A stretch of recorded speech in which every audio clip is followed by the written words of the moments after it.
fractal nature of coaching.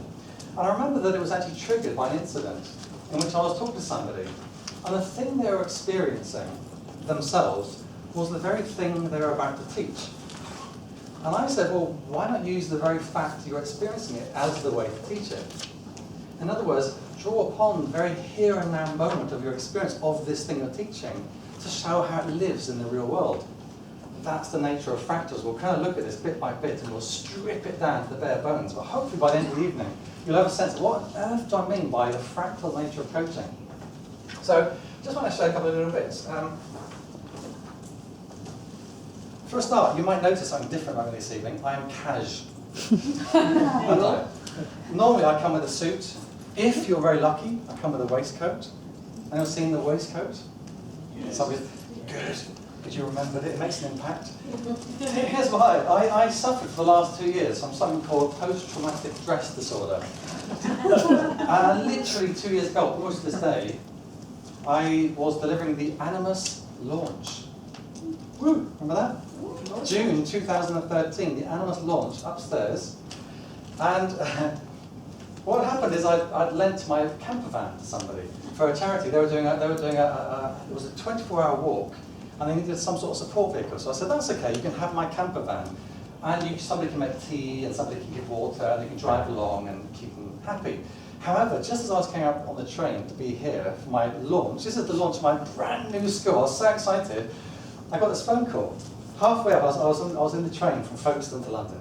So I used to live in Folkestone. So in the train from Folkestone to London, I got this call saying, it's broken down in the middle of a street in somewhere like, it wasn't Hackney, it was, what's that place that begins with S? Stratford in East London. It's broken down there. I was like, I can't just leave them stranded, but I've got to get to my launch.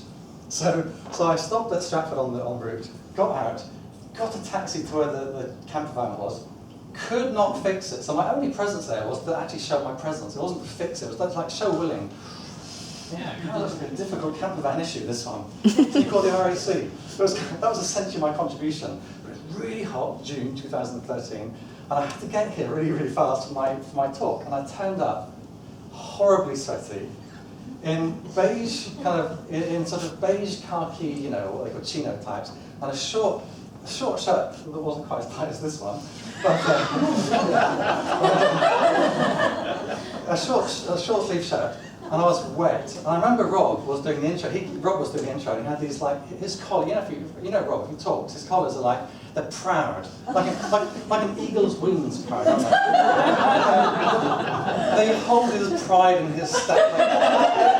And there he was, looking impeccable as always, like razor sharp in front of the room. And I had to come on, and you know, I felt like Steve Jobs, but without the money. You know that feeling, you just go, I should have dressed up for this. This is my launch. I look like a slob. So 2 years later, I finally overcome that pain, the post-traumatic stress disorder, the pain of that experience. So here I am tonight, finally reclaiming my cash. So thank you.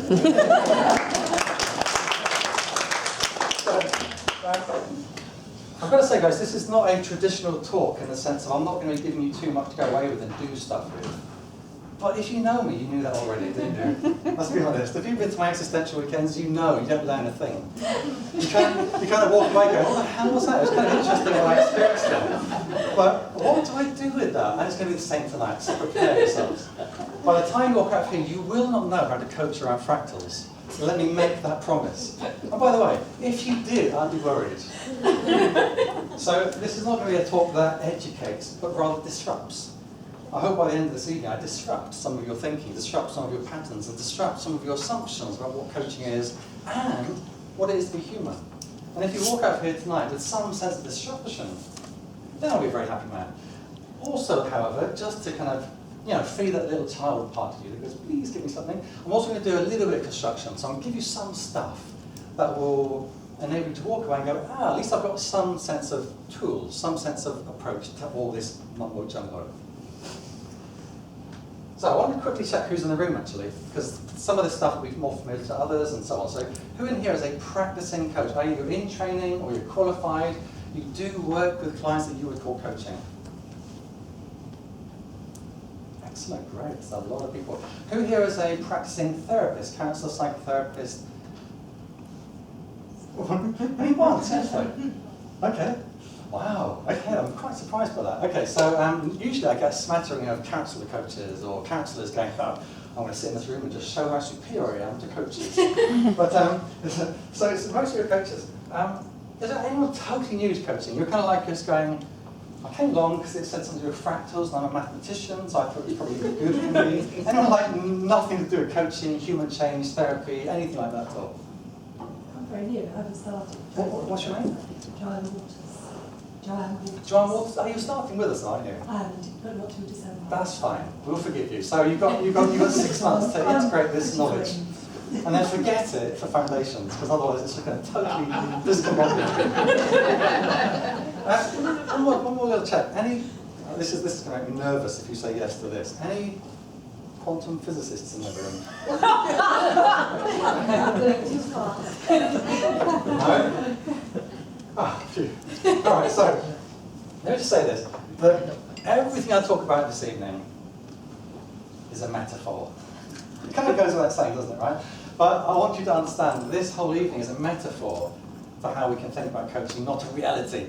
Don't go out there trying to do like a Neo and go, where's the hell is the pill that I can then see numbers flowing when I see people? No, this is a metaphor for thinking about life, for thinking about people, for thinking about the practice of coaching. So just kind of bear that in mind as we go through this. So I kind of like, when I was sat down this morning, I thought, what the hell is this thing all about? I thought to myself, what have I got fascinated with recently that led to me having that title? And here it is. You ready? A few nods would be nice. I got really fascinated by the structure of experience. Not the experience itself, but the structure of experience. I'm totally fascinated by what is the structure of the experience we have, or that we're part of, saying about the way we conceive, perceive, and create our world.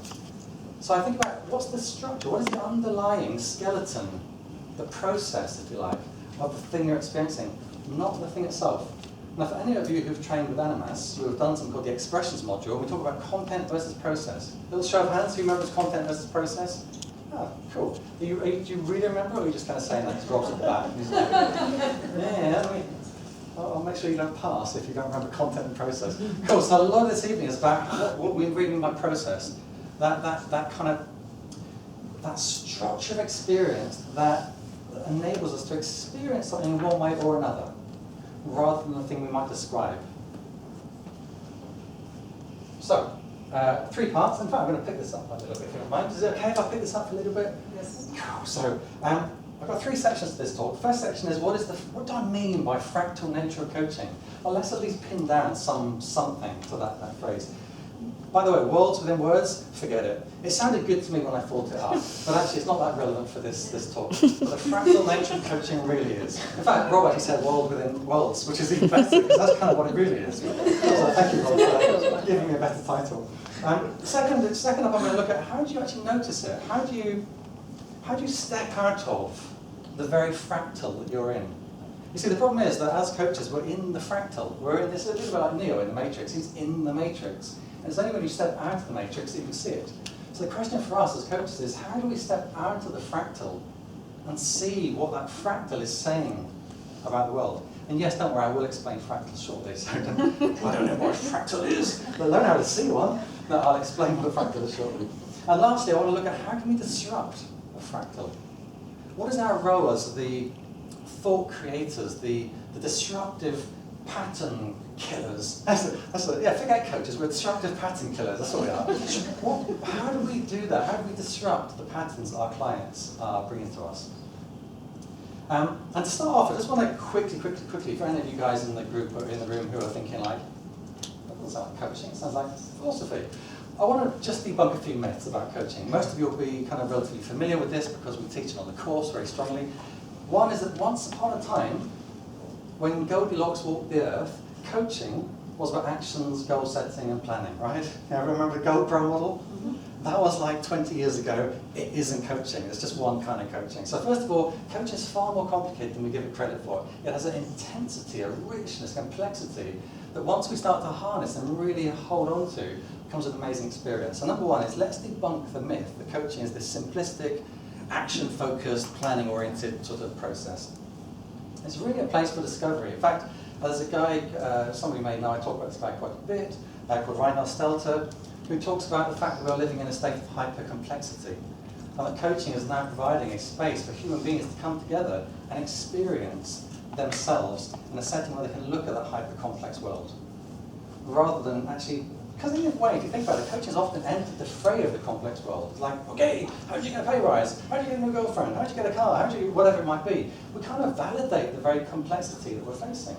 So coaching nowadays, I would suggest, at least in some areas, is allowing for a new place where we confront that complexity rather than engage in it, rather than sort of buy into it. The third thing is it's a really unique moment in time.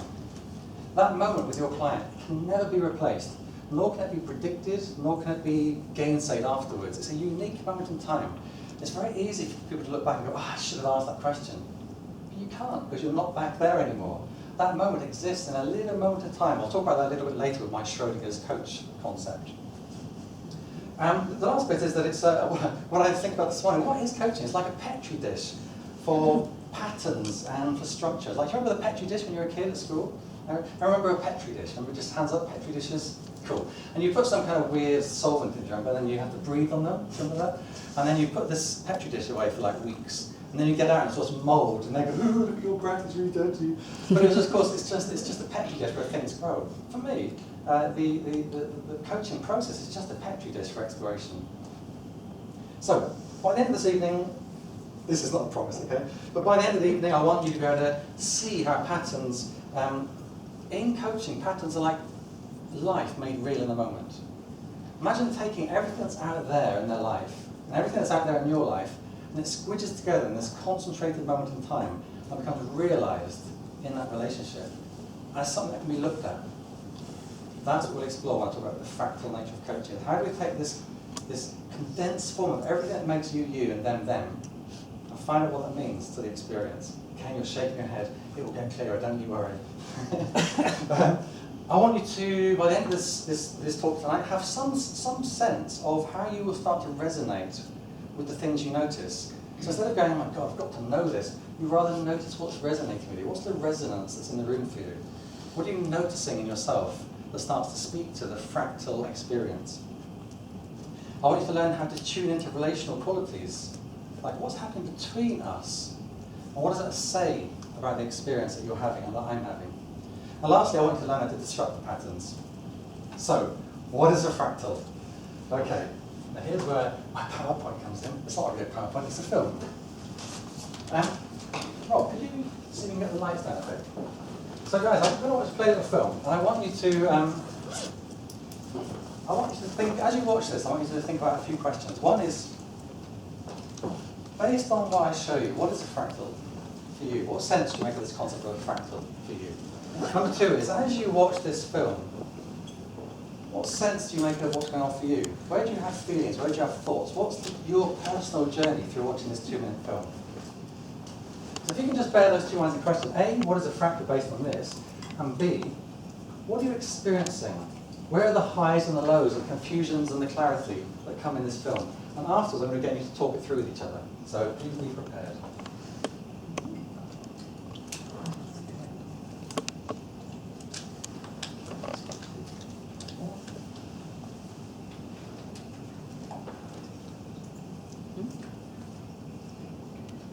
It's a really good film.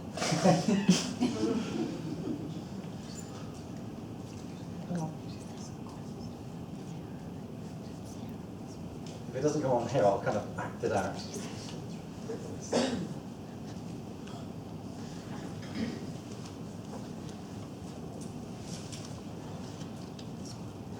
Here we go.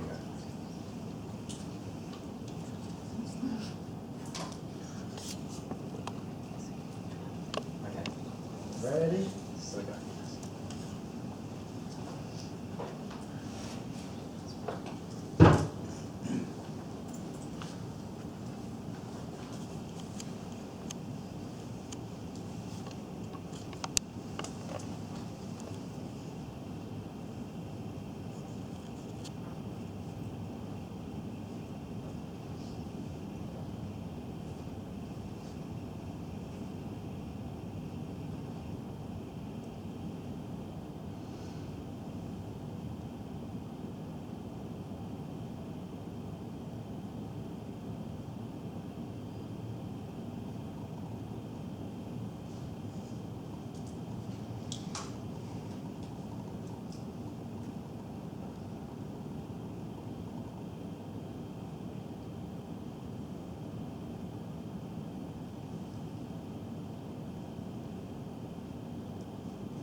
Isn't that so nice when you guys talk and just sit back and just do nothing? All the pressure's off, it's so cool. But nonetheless, it's my job to talk tonight. So, what came up for you? First of all, what is a fractal? What springs to mind for you? And if you know the answer sort of in like a super duper dictionary definition, let's just kind of tease it out from your sensed experience of it first. So don't go, yes, the Oxford Dictionary, I just checked it on Google, it says it's this. No, let's try to sense what a fractal is based on that. What came up for you? It feels like it's a pattern, and the more you go into it, the more there's something still there. It's complex. You can just keep going into it. It never really ends. Right, so you mentioned pattern, complexity, it never really ends. Nice, great observations. What else? Yeah. So I think it's quite simple, because it's all the same. Okay, Yeah. great. Yeah, but it gets deeper and deeper, but it's the same. It's all recognisable. Yeah, perfect. Yeah, there. Cool, good, thank you. Yeah, go for it. It was obviously 3D, and it was also very symmetrical in some parts, but dependent on how you looked at it, how it changed, and how the light and the darkness and what you thought was dark when you went into it was light again. Nice. And it was. Did you guys hear that at the back? Cool, good. Yeah, who else? Reflections. It was a breakdown. So you took a pattern and then you went deeper into it, and the smaller sections were the same pattern repeating themselves again and again. Right. And the soundtrack didn't work. The soundtrack wasn't working, it's true. The soundtrack is silence. Perfect. As if you were sort of looking at something and something else would come up, or your eyes are being directed, so it's a perception of where you're kind of looking, Nice. Yeah. where you're in the space. Yeah, nice, great. Cool. I had a thing of like a maze that you come in, you get a bit confused and stuff, and you come out to the same bloom. So you come out, but you're not the same anymore. Right, okay. Nice. Okay, great. Could be an illusion as well. Could be an illusion, yeah. You think you're looking at something that has a certain complexity, and Okay. where there is the pattern that we talked about, but it might not be. It might Fabulous. that, you know. Veronica, isn't it? Is that right? Yeah, cool. Anyone else? Well, yeah, Lorna. I found what was really interesting was the perceptual position, whether one was from the beginning within it, or whether one was outside of it, looking in. So in fact, that one was a fundamental part of the structure you were seeing, and that within the context of its fragmented regularity, there was also an irregularity, if one wanted to see it, with that visual trigger of a repeat pattern which was somehow familiar but in a changed form. Lorna, you've got to come up here and deliver the question. That was brilliant, thank you. That was great. Anyone else want to throw something in? I thought if you're going to watch it long enough, you could go into trance. You could. Yeah. Well, let's explore that a bit further. Why might you go into trance if you watched it long enough? I thought it was boring. That's a Really? great observation. That's a really, I want to come back to that. Hold that thought, Zara. If I forget to come back to it, go, Nick, it was boring. So I want you to say, not your talk, just the video. That's cool. But just remember to say again, I want to reflect back on it, okay? Thank you. Does Karen, did I see you? Yes, I think one of the things, I thought, well, eventually it became boring for me too. One of the things it really highlighted for me was the assumptions that I'd had about the fact that you were going to show a film. So I'd made an assumption before we saw it that there would be some sound. So I found it quite interesting. Yeah. I just noted it and I realised it was going to be silent, but I had made assumptions, you know. Yeah, that's such a great observation. Now, let me ask you this question. Anyone else want to throw something in before I move on? I want to make sure everyone's valued. It was frustrating. Because, well, more at the beginning, it was kind of like you're going to find something, but then it repeats, and then you feel like you're going to discover something, but then it remains the same. That's brilliant. Did everyone hear that at the back? So what's your name? Giovanna. Joanna. Giovanna or Joanna? Joe is fine. Joey. So Joe was just saying that, blimey, with all the names I've forgotten now. So your point was that it was frustrating because you thought you were going to find something but you never did. Isn't that lovely? I mean, okay, so let me ask this question. And I will come back to, I mean, go on then, one more. I was just going to say, for me, it made me kind of criticize myself a little bit, because instead of keeping it in the moment, my mind was like, okay, so what does he want us to see? Where is it? Great. So I was looking for the result, whatever that might be. You know what I realised, guys? Tonight, my job is done. Thank you. Those observations were so obviously about coaching, aren't they? Would you agree? Isn't that phenomenal? The observations you made literally have just done everything I want to share with you this evening. So, drinks? No, that's really good. So let me check now. What was the journey like for you? So we've explored what is a fractal, and I'll kind of clarify it in a little crystal in a moment. But what was your personal journey through it? So we had some things about being boring, and we had some things about being frustrating. We had something. Did anyone find it a positive experience? Yeah. Nice. Okay. I thought it was So share it. elating, because I didn't know what I was going to expect, so I was just letting myself be floating. Nice. Like literally floating in the air. So it felt very comfortable, whereas you were expecting something, so it was a very different dynamic. Very interesting to see the dynamic. Brilliant. Yeah, nice. Anyone else? Yeah.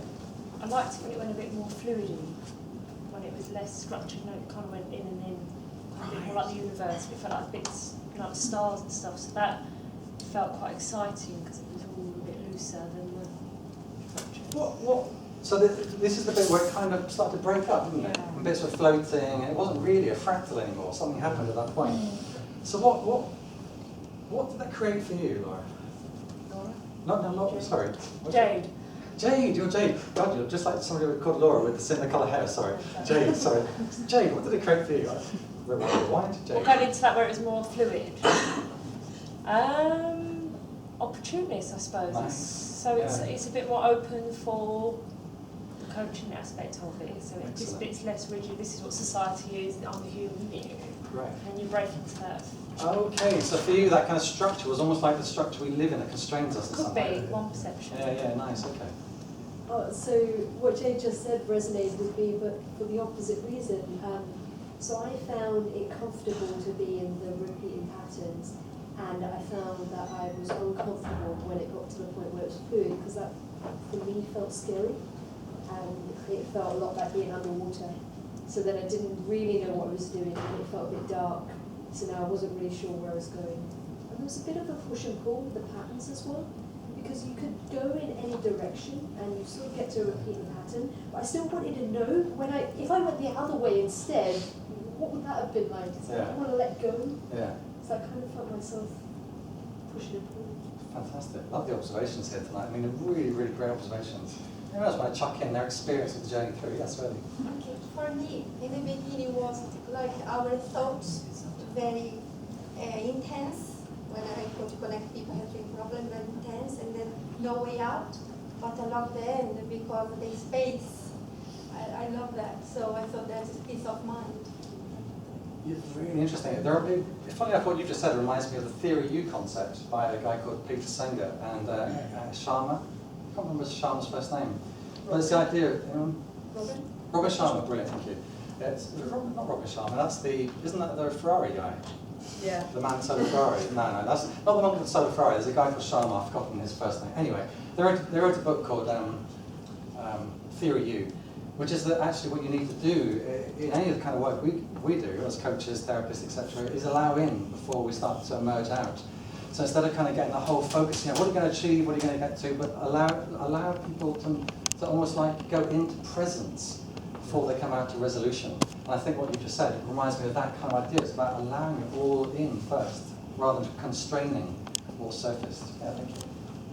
I actually have an observation from the comments that came up. Yeah. The question that came up for me is I wonder, with those that were more comfortable with the initial structure, if they're early on in their coaching journey, and I don't know most of the people that spoke, so I don't know, which is why the question came up, but as I watched that, I was actually thinking about how far I've come with my coaching, because initially, had I seen that 2 years ago, I would have been more comfortable with the initial structure, with the repeating pattern, you kind of know what comes, and I think as you coach, there are certain layers that are kind of the same for everyone. We all run certain patterns. There's things that you see again and again and again in different people. Yeah. But now I'm actually more comfortable with the underlying stuff, and instead of thinking, ooh, what's going on, I thought, ooh, what's going on here? Yeah. What's going to be next? It's sort of this poking around where you don't know what the pattern is, where you go deeper and away from the repeating patterns and to the, you know, what is really individual to that particular thing. Fabulous. And that's the boring, isn't it? The repeating is like that's boring, and as a coach you go, oh, you've seen that. So it's the bit that you want to get to. Nice, yeah. Here's a, go on, one more. For me, it was place without spirit. It was intellectual patterns, but there was nothing which brought life into this. It was just like mechanical repetition, and nothing to give life. Great, good. Lovely observation. So I'm going to move on if it's okay. I want to get you to come back to everything you've just said, because to me that's absolute gold. And if you can start to take all of that and think about that question I asked at the start, which is essentially how is coaching like fractals, then it starts to offer you inroads into that, but I'll come back to that. So let's move on a couple of exercises. Okay, so I said to you about content versus process. Here, first of all, let me clarify what I mean by a fractal and what a fractal is. A fractal is a pattern in which no matter how small or how big you get, the pattern is exactly the same. So it's made up of itself. Every aspect, no matter how small you get or how big you get, looks exactly the same. So you can dive deeper and deeper and deeper and deeper and deeper and deeper and deeper, or you can come further out, always looks the same. But the only reason that looks different is because it has that kind of 3D camera angle that kind of pans around, etc. But the basic premise of a fractal is that it's a shape made up of itself. And no matter how big or how small you get, it's still the same shape at the heart of it. My sort of suggestion to you, it's not even a proposition, it's a suggestion, is that we could look at coaching as a kind of fractal which we need to disrupt. Not that we need to harness, not that we need to encourage, not that we need to build, but that we need to disrupt. In other words, the danger is having a fractal. The danger is allowing a fractal to exist. That everything we've talked about, that you guys have surfaced tonight, is about how do we see the fractal for what it is and allow the client to step out of it and move to that point where it has possibilities, it has room for change. Because a fractal never changes, it's always the fractal. It's only when you break the fractal that new possibilities exist. Does that make sense? So the question for us is, how do we break that fractal? But even more, how do we recognize we're in a fractal? And further still, how do we recognize we're part of the fractal? That we are part of the very experience of the fractal creation, if that makes sense. The fractality of being human. So one of the, you've all probably heard the saying that how you do one thing is how you do everything. Have you guys heard that little show of hands? Who's heard that phrase? How you do one thing is how you do everything. That's fractality. It's the idea that how you show up in one place is how you show up everywhere. I see you shaking heads, Clara. You've not heard of it. Do you like it? I've heard of it, but I don't agree with it. You don't agree with it? Okay. But if you think about it as a sort of a concept to play with, we could explore, if how you show up is in one place is how you show up every place, we could explore what part of that is showing up elsewhere. Even if it's not a universal truth, we could play with it with the client. How is this thing here showing up here? How is this thing here a reflection of this thing here, a reflection of this thing here, a reflection of this thing here? So that the very patterns we start to observe become a reflection of the bigger pattern all the way through the system. Make sense? However, what becomes really important is that we have to recognize that we're part of that fractal. And I'll explain how we can start to do that. And one of the things on that note actually, one of the things I'll say is that when we start coaching with that concept that we're playing with structure, the structure of experience, and the fractality of experience, then every little bit of that experience is part of the fractal, is information. Every part of that experience is part of the fractal and therefore is part of the information.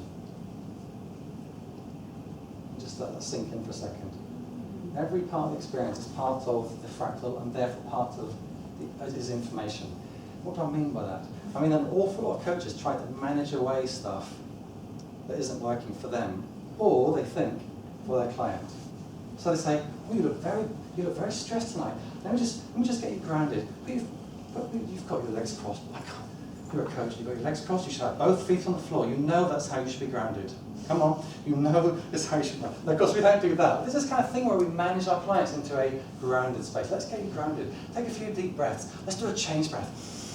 In through the nose, out through the mouth. And we sort of manage the client because somehow we think they should be less stressed, less busy, less anxious, less whatever. Instead of saying, that's just information. So a great example of that was when I was coaching Gail. Some of you will have heard my sessions with Gail. And she, yeah, I've told this story before, haven't I? It was all right. But she was typing away. She was like, I'd be coaching her, she was going,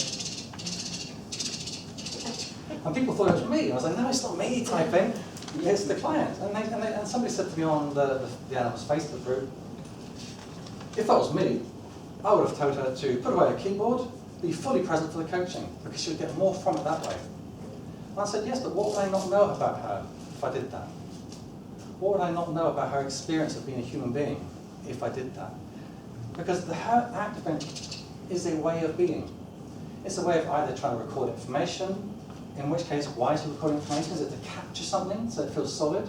Is it that she's afraid that not capturing it means that it's going to disappear forever? In which case, what does that say about her sense of living with uncertainty and certainty? So by actually allowing her to reveal herself in every aspect to me, as she chose to, I see the real thing.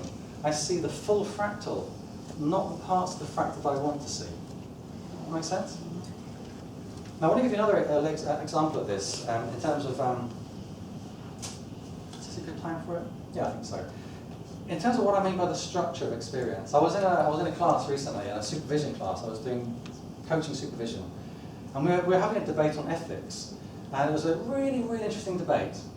And there was a guy in the group who was a big, tall, strong German guy, and he's always been quite vocal throughout the whole course.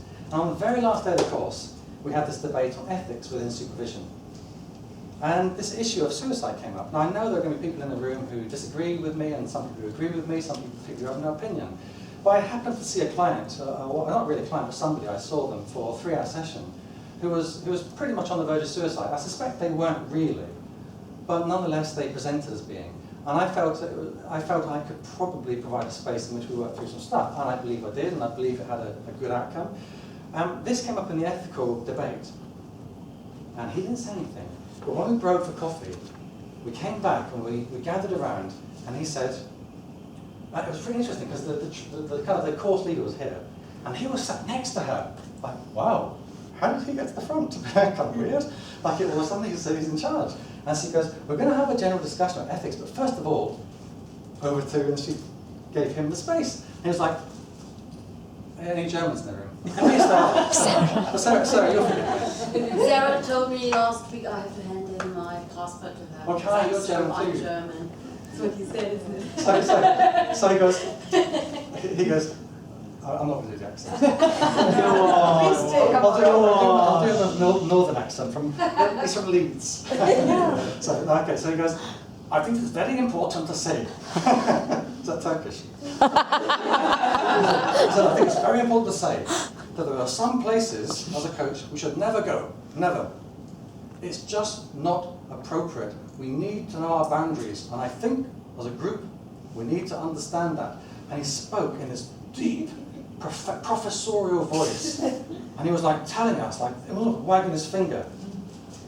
And what was fascinating was the whole group started to coalesce around him in terms of their energy.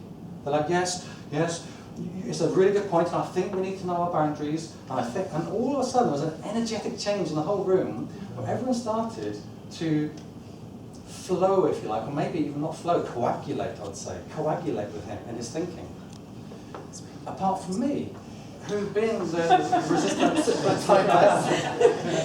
The thing is, here's the thing, right? I wasn't interested in what he was saying. What might I have been interested in, do you think? Other people's others' energy. How he did it.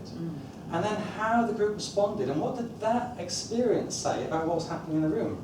I couldn't care less whether he's right or wrong about suicide. There is no right or wrong. He has an opinion, I have an opinion. But I was fascinated by the structure of the experience in which everyone coalesced around him. And it struck me that here was a sort of a structure in play that was a fractal. Because the way that guy does that he will do elsewhere, and elsewhere, and elsewhere. And the way the group responded to him, they will do elsewhere, and elsewhere, and elsewhere, because that's their fractal way with certain things. So now, of course, I'm a learner in that environment, not a coach. But if I'm a coach, I can say, well, hold on, let's look at that. And I'll share later on how the kind of the tool, which is phenomenology. But just in that moment, all I said is, if it's okay, I'd like to share my experience of what's going on here, and just to notice how the energy is very different from anything we've ever had in this room, how the group itself is coalescing energetically around that, and refusing to question their own beliefs anymore because it feels safer to do so. That's a structure of experience, not content of experience. That's a process, not a content. Does that make sense? And I think when we start to look at what's happening with our clients structurally, not contently, we have a much more powerful platform for affecting change. I'll just check that's making sense. But when we look at it structurally, I'll come back to some examples of that. When we look at it structurally, not contently, if that's a word, then we have a greater lever, if you like, for creating change. Any general reflections on that before I move on? Any general reflections on what I've just said? Yeah.